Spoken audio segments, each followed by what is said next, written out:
A lo largo de vuestra historia, y con eso nos referimos a aquello que está registrado, y a un tiempo más lejano, cuando los continentes eran una sola masa de tierra, los seres que sembraron Nungi-Mesha y sus descendientes han utilizado el sonido como un gran catalizador. Es apropiado en este momento de vuestro despertar que entendáis el poder del sonido para abrir portales, liberar energía, alterar la materia y despejar el camino de la ascensión. En la antigua civilización de Atlantis, antes de que una serie de vibraciones perturbasen la armonía que reinaba allí, los seres eran sumamente receptivos al sonido y experimentaban la música de Nungi-Mesha, que se elevaba por las plantas de sus pies como los acordes graves de su identidad. Cada planeta, en verdad, cada capa dimensional, vibra con su sonido semilla, y así los seres de Atlantis, descendientes de otros mundos, trajeron a esta esfera su identidad cultural en forma de sonido. Tenéis que saber que Atlantis fue una cultura multiétnica, compuesta de muchas civilizaciones que habían venido como pioneros al Nuevo Mundo. Fue una época que no se diferencia de la siembra de las Américas, tan solo que los inmigrantes eran seres venidos de muchos niveles dimensionales y sistemas estelares más allá del plano terrestre. Cada esencia tenía su propia frecuencia musical, y al fusionarse con la música de Nungi-Mesha, creaba una especie de sonido individual específico en cada célula del cuerpo, al que nos hemos referido como el WAM, la música del alma. La armonía entre los seres de Atlantis iba mucho más allá de la interacción emocional, pues en aquel tiempo, en esa civilización, uno podía oír la música del alma de los demás, y dado que toda música de una u otra forma fluye hacia sí misma, no había disonancia. Como tal, esa cultura prototipo de la Tierra se consideró uno de los triunfos más grandes de la galaxia, un lugar donde los seres multidimensionales se sintonizaban con la vibración de Nungi-Mesha en coexistencia pacífica, y la grandeza se alcanzó en muchos niveles. Con el transcurso del tiempo, la vibración tridimensional de la realidad sensorial y la atracción gravitatoria de Nungi-Mesha empezaron a interferir en el WAM individual, desafinándolo, y se hizo necesaria la curación. Esto se llevaba a cabo en las cuevas cristalinas de las playas atlantes,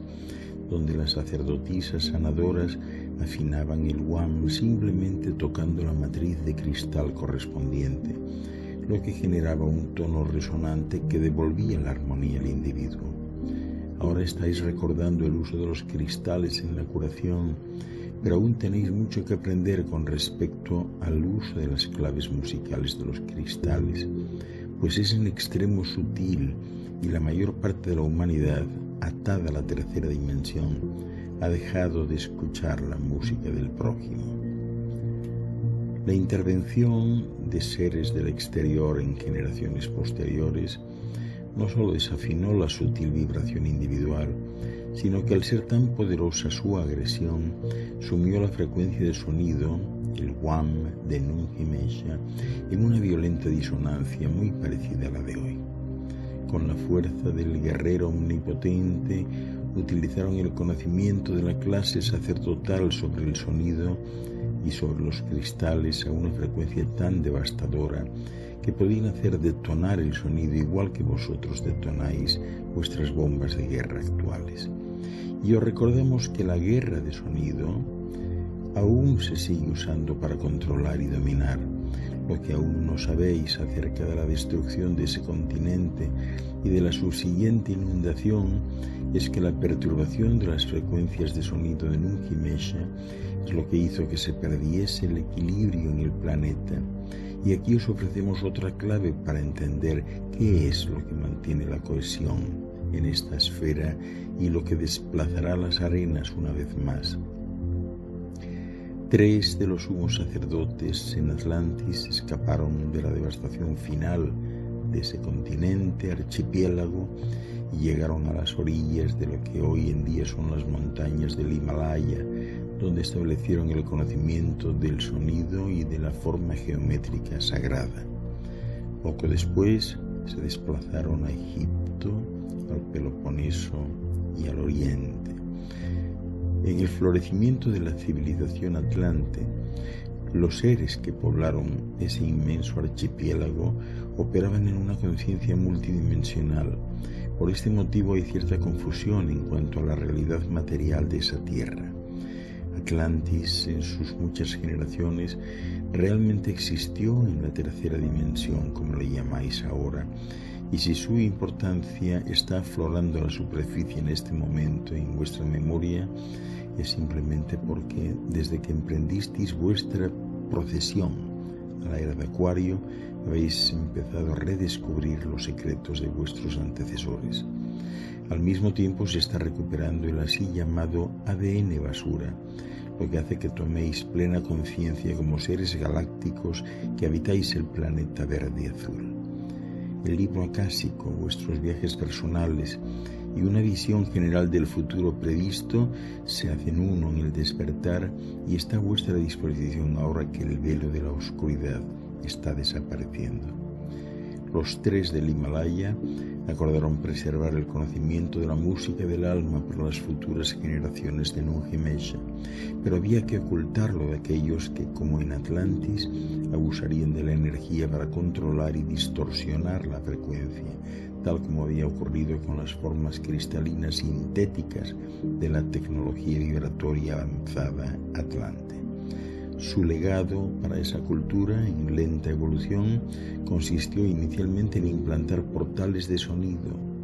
los que solo se podían abrir cuando el alma hubiese llegado a la resonancia adecuada,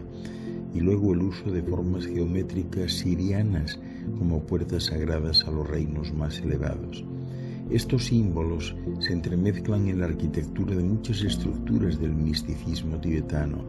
y aparecen en el arte de los templos en forma de esculturas geométricas y de mandalas. Estos contienen la frecuencia de una época,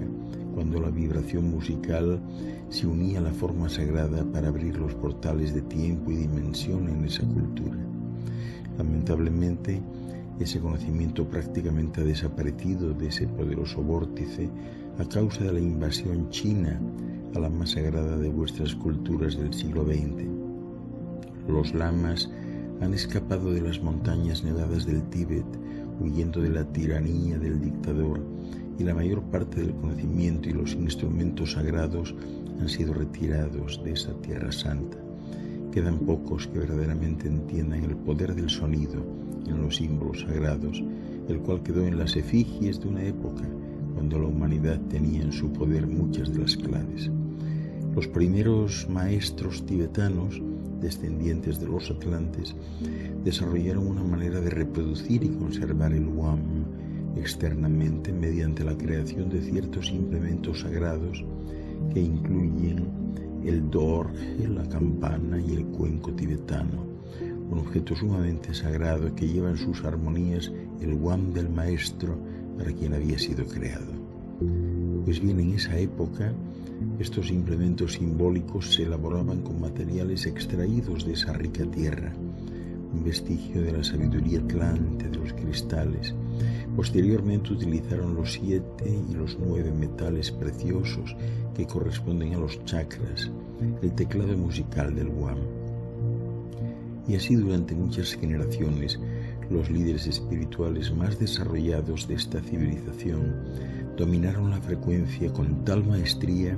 que, al igual que los faraones, podían viajar en el cuerpo a universos paralelos y eran visitantes frecuentes de otras dimensiones. Mediante la activación de las frecuencias grabadas en los cuencos, ellos también podían experimentar las vidas simultáneas como conciencia del alma a lo largo de la experiencia de sus vidas en la tierra y de otras. La música del alma permanecía viva en el cuenco místico, una forma de bodhisattva listo para ayudar a cualquiera que hubiese desarrollado la habilidad de separar esa frecuencia inaudible de su manifestación física, frecuencia que se liberaba al tocar el instrumento. Debéis de saber que muchos de vosotros que habéis entrado en contacto con los cuencos de los tibetanos, si bien encantados con su belleza mística, no sois conscientes de que realmente tenéis acceso a la música del alma de los maestros tibetanos, que resuena hasta vosotros en muchas capas y ondas armónicas. Solo unos pocos seres muy especiales tienen la memoria y pueden activar el WAM en los cuencos, y ellos son los canales capacitados entre vosotros que actualmente están preparándose y que pronto serán llamados a unirse a los pueblos indígenas localizados en centros geográficos estratégicos alrededor del globo, en la tarea de sostener el WAM de Nungi Mesha, mientras ella se mueve hacia su octava más alta. La maestría del sonido se ha exaltado en muchas civilizaciones de vuestra rica historia, y el conocimiento todavía está con vosotros, gobernado por los seres de luz de ciertos pueblos nativos como los mayas, los indios de las Américas, los Dogon, los Hadza, los lamas y los seres del Fin, quienes trabajan unidos para sostener la vibración de Nungi Mesha.